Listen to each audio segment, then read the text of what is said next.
Science here now is indisputable that thoughts, that emotions affect the organs of the body.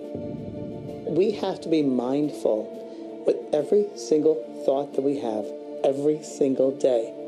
How do we want to create our heaven or our hell? How do we treat one another?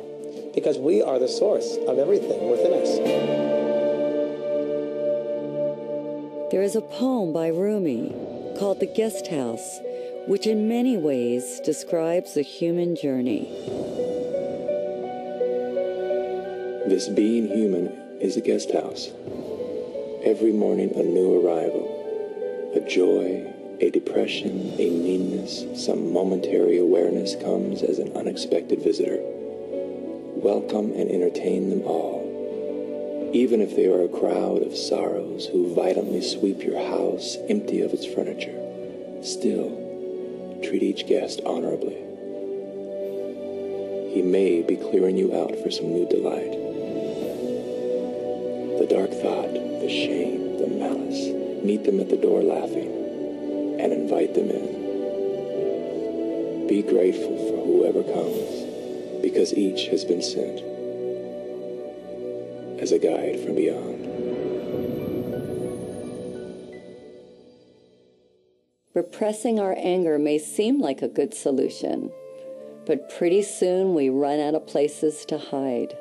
Divorce, stress at work, financial trouble or tension within our families provoke the shadow until finally it erupts.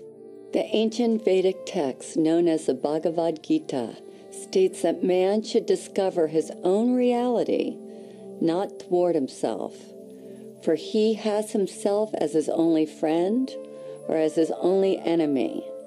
But if he rejects his own reality, the self will war against him.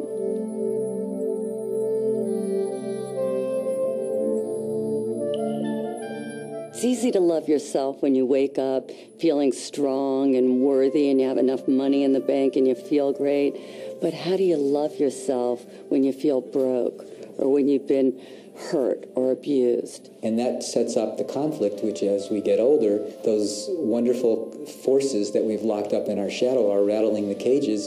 And sometimes if we're distracted, they sneak out and we think, and the people around us think, what were we thinking? And the answer is we weren't thinking.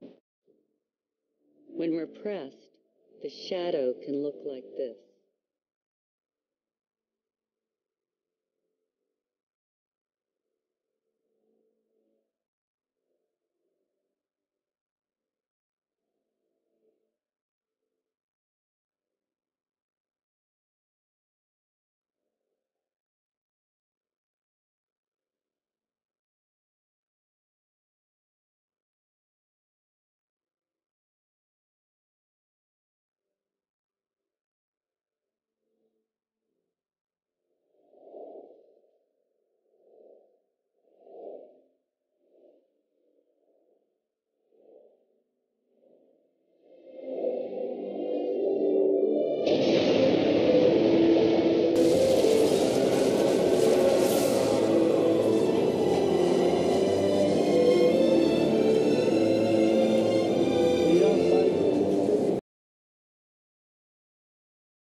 We have to resolve the undigested emotions that are buried in our bodies and lodged as stress in our minds. We have to unearth, own, and embrace the very parts of ourselves that have caused us the most pain. And the moment we do, the light of our awareness will begin the process of transforming them. We think we're alone. We think we're different. We feel isolated or abandoned. And then when we come together, we find out that we all go through traumas, that to be human is to be challenged, and that everyone has gone through some trauma. And if we're courageous, we see that there is gold to be mined in every experience.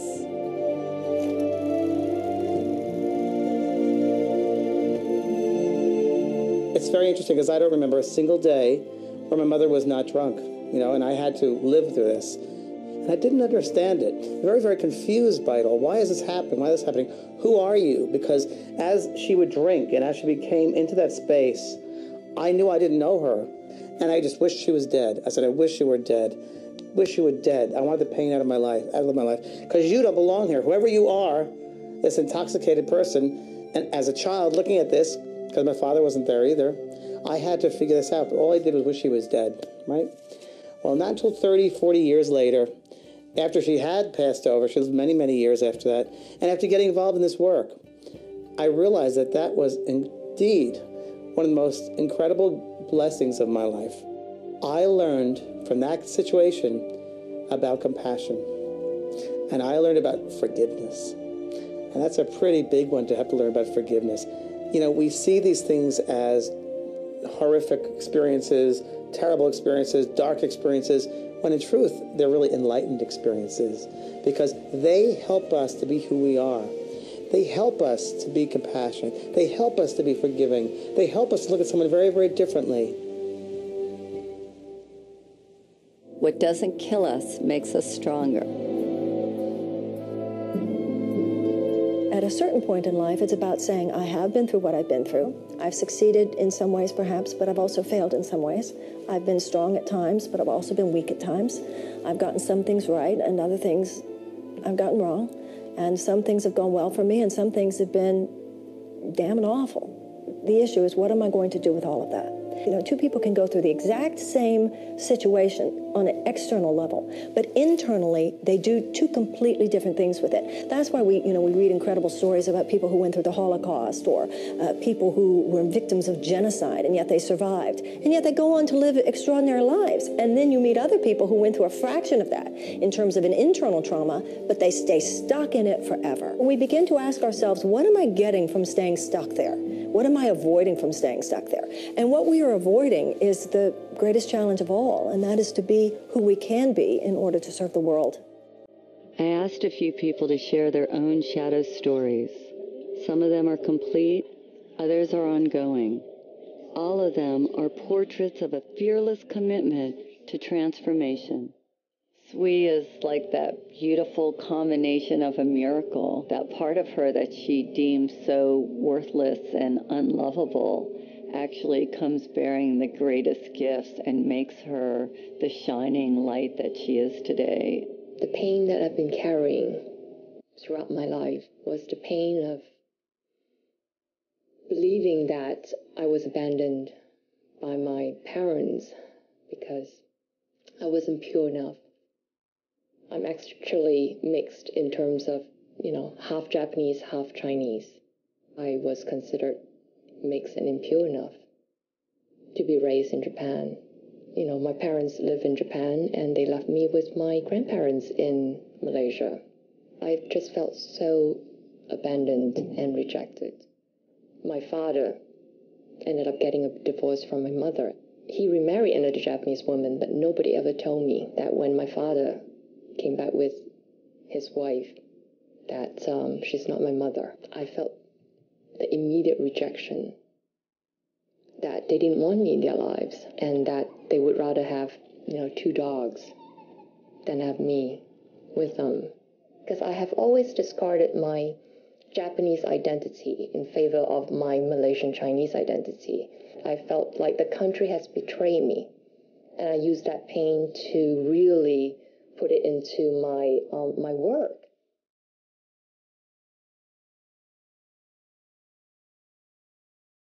I heard a project was in trouble in Japan, and I volunteered to go to Japan to fix this problem because I know that I could do it. That one day I stepped into Tokyo, and I just felt that this is where I need to be to really discover and explore the Japanese half of me. In less than 3 years, I created a business from $40 million to over $200 million in a country dominated by men. Never heard of a half Japanese, half Chinese woman being the business leader in a big U.S. telecom world. So I couldn't be the leader I am today without going through the emotions and the pain that I went through my whole life. If we look deeper, we will see that we all have a divine recipe.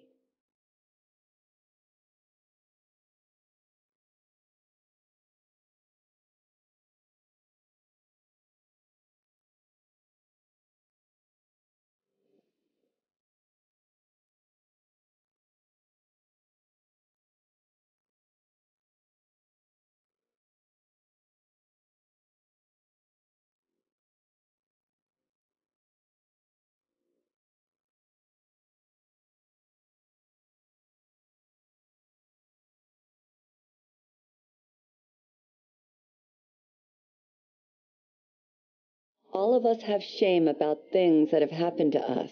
We've all gone through difficult times. We address these issues so we can quiet our minds, heal our bodies, and get closer to our heart's desires.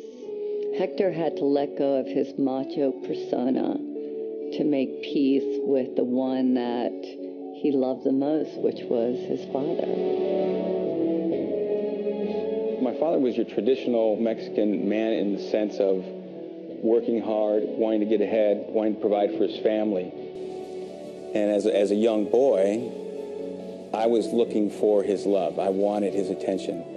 The challenge was trying to figure out what was wrong with me, because obviously something's wrong with me if, number one, he's not giving me the attention I want as a little boy, not giving me the love, yelling at me, being verbally abusive. Obviously, I did something wrong. There's something wrong with me. So I carried that story from that point on for a long time. And I realized he probably wasn't going to do it the way I wanted. He probably wasn't going to tell me what I wanted when I was a little boy. Mi hijo, te quiero, te adoro. I love you, son. I did some personal growth work. I went inside, looked at the shame, the guilt, the pain. I went through that. I healed that. And I was able to have that forgiveness with my dad and let that go. I wasn't going to tell him I love you for him. I was going to tell him I love you for me. My dad passed on. And I'm really grateful that I listened to that inner voice that said, go ahead and tell your dad that you love him. Do it for yourself. Dr. Edie Eger is one of the most beautiful divine women on the planet today. And she survived the worst circumstances, something that most of us can't even ever imagine. May 22nd, 1944, when I arrived in Auschwitz, there was chaos. My father was separated from us and my sister, and I facing Dr. Mengele. I didn't know who he was until later. And he pointed to my mom to go to the left and my sister and I to the right. I asked the inmate, when will I see my mother? And she pointed at the chimney and fire was coming out of the chimney. And she said, you better talk about your mother in past tense. She's burning there. My sister and I hugged each other and said, the spirit never dies. The spirit never dies. I remember that so vividly, even today. In Auschwitz, we didn't know when we took a shower whether water is going to come out or gas. And then there were others who ran into the barbed wires. They got electrocuted. And that night, Dr. Mengele came to the barracks and wanted to be entertained. And my friends who knew that I was a very talented gymnast, and so they volunteered me, and I ended up dancing for Dr. Mengele. I closed my eyes, and the music was Tchaikovsky, and I was dancing in Budapest, the Romeo and Juliet. I completely dissociated, and we had choices. I chose to look at the guards, that they were more in prison than I was. I remember they took my blood about twice a week, and I asked, why are you taking my blood? And the man said, I'm taking your blood to aid the German soldiers so we can win the war. I said to myself, I was a pacifist, I was a ballerina, I bet with my blood you're never going to win the war. So I created a part in me that I was able to still be in charge of and not allowing anything what happened externally to murder my spirit. I remember I said, if I survive today, then tomorrow I'll be free.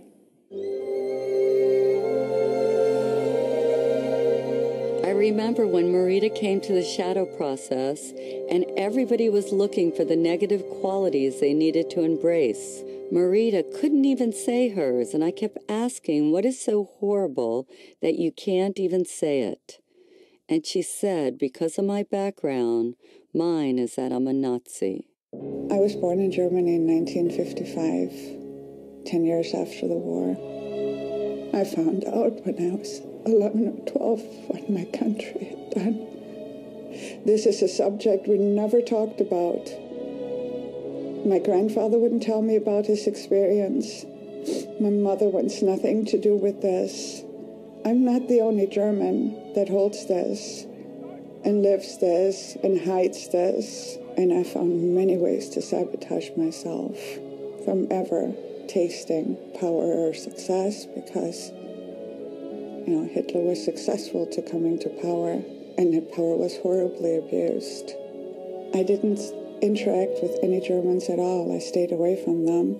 And I did not want to interact with any Jewish person because I didn't want to cause any more pain, and I was ashamed. Samya was willing to shine light on the darkness and willing to take back her own projections for the good of all humanity. In 2006, when Israel bombed Lebanon, at the time I was trying to evacuate members of my family and try to bring them over to the U.S., and there were no news. You needed to figure out how to reach to them. I became so angry again because here is my family and the bombing. One day I was watching TV. I saw girls crying, little girls. I saw they were Lebanese girls. And of course, every time I saw like Lebanese kids being bombed and everything, I was really, really angry. I was like, yes, like bomb the bastards kind of thing. And at the end, I realized they were reporting from the Israeli border, on the other side of the border. And they looked exactly the same as the Lebanese girls that were killed on the other side of the border. And I saw the pain. And that day I made a commitment to myself that I will no longer tolerate that kind of cruelty, irrespective of which side of the border it's happening.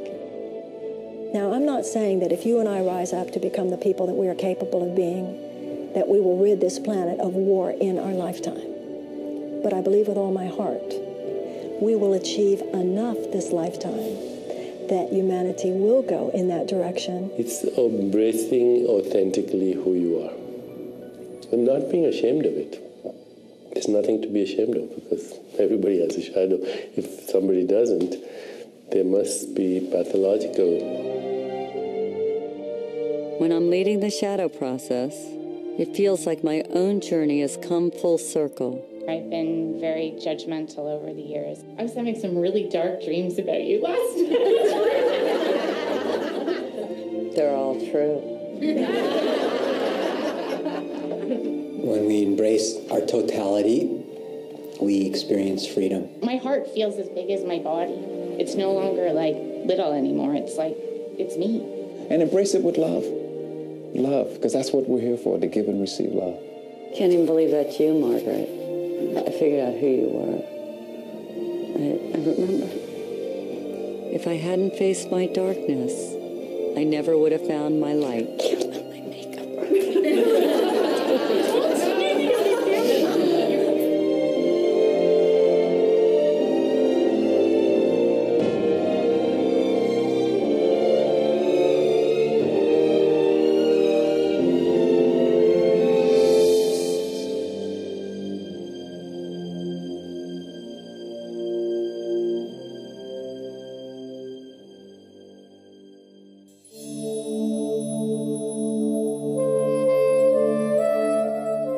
Our deepest fear is not that we're inadequate. Our deepest fear is that we are powerful beyond measure. It's our light, not our darkness, that most frightens us. We ask ourselves, who am I to be brilliant, gorgeous, talented, and fabulous? But actually, who are you not to be? You are a child of God. Your playing small doesn't serve the world. There's nothing enlightened about shrinking so that other people won't feel insecure around you. We are all meant to shine, as children do. We were born to make manifest the glory of God that is within us. It's not just in some of us, it's in everyone. And as we let our own light shine, we unconsciously give other people permission to do the same. As we are liberated from our own fear, our presence automatically liberates others.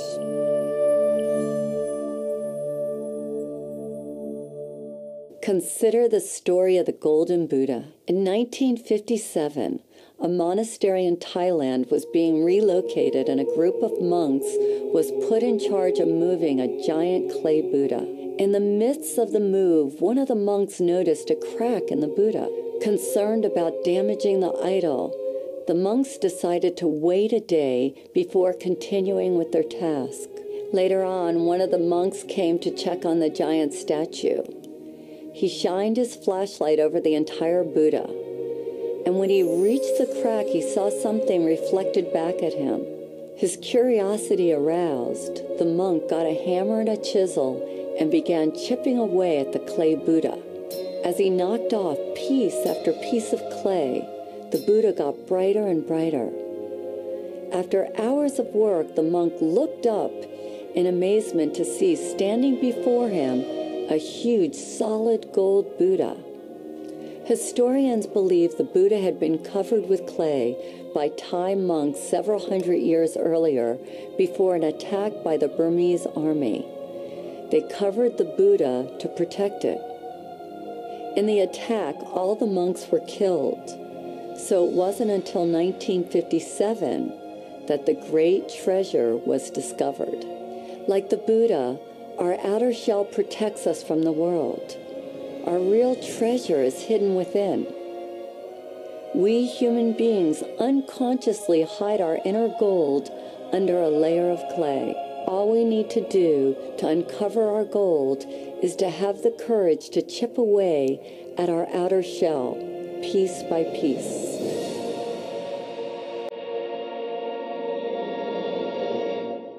You can't fight darkness with darkness, but you can switch on the light. All of the work we do on the shadow is to get us to this point where we can forgive.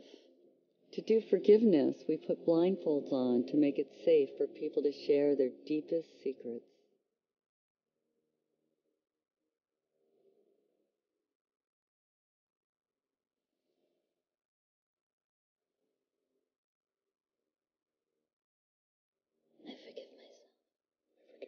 I forgive myself for not finishing college.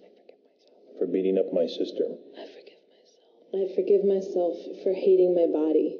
For screaming at my kids. For not laughing enough. For thinking I'm a stupid, incompetent asshole. For stealing from my first boss.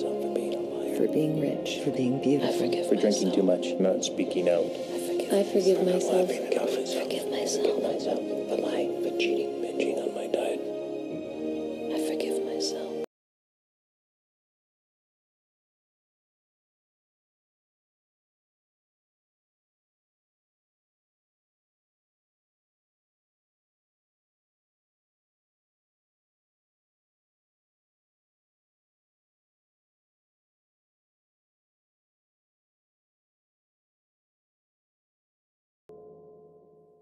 I think a lot of people are very afraid of their shadow. They don't even want to consider that they have one. Brent is one of the holiest men that I know, and he is so spiritually evolved because he uses the pain of his past to be the greatest expression of himself today. This story really began for me when I was 9 years old, and I was attending a summer camp that was managed by an order of religious men. During that summer, I was molested by one of the religious men. I remember that experience being a beginning of a split for me, from myself. It happened a number of other times during that period of time I was at that camp. I was always afraid that that guy was going to come in the middle of the night. I even went so far as to borrow a knife from someone that I kept under the pillow. This is a 9-year-old kid. I remember I just felt like some part of me died at that time. I went on with my life, holding on to that secret, holding on to that shame of not really being connected with myself anymore.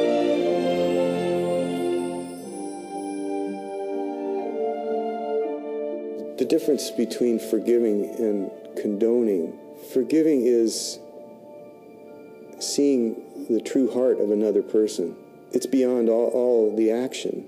In holding anybody to blame, we limit our own love.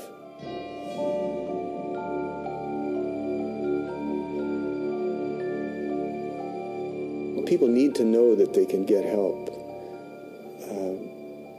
that they don't have to carry their shame alone, that they don't have to live in a secret, and that there are people that are holding the light for them, that are willing to see them as they are, through the shadow. It's the only way to see yourself, is to look